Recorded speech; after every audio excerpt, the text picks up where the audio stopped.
ঢাকাই সিনেমার আলোচিত অভিনেত্রী পরীমণি। কাজের পাশাপাশি সামাজিক যোগাযোগ মাধ্যমেও বেশ সরব তিনি। মাঝে মধ্যেই পরিবারের ছবি, ভিডিও কিংবা পূর্ণ বা মেয়ে প্রিয়মের নানা মুহূর্ত ভক্তদের সঙ্গে শেয়ার করে থাকেন এই অভিনেত্রী।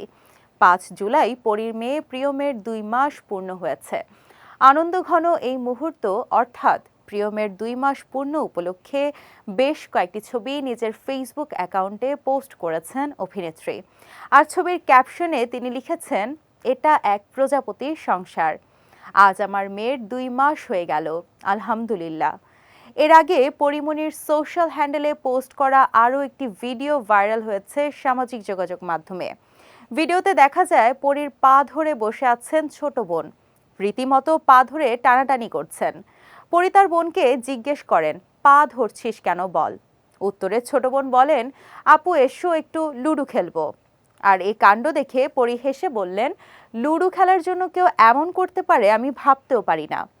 ভিডিওর ক্যাপশনে পরী লিখেছেন, কে কে আছে দুনিয়ায় এই মেয়ের মতন। বর্তমানে রঙিলা কিতাব নামের একটি ওয়েব সিরিজে কাজ করছেন পরীমণি। এটি নির্মাণ করছেন দেবী খ্যাত নির্মাতা অনম বিশ্বাস, যেখানে পরীমণিকে দেখা যাবে সুপ্তি নামের একটি মেয়ের চরিত্রে। তাছাড়া ওপার বাংলার সিনেমা ফেলু বকশিতেও অভিনয় করছেন এই অভিনেত্রী। তার বিপরীতে আছেন অভিনেতা সোহম চক্রবর্তী।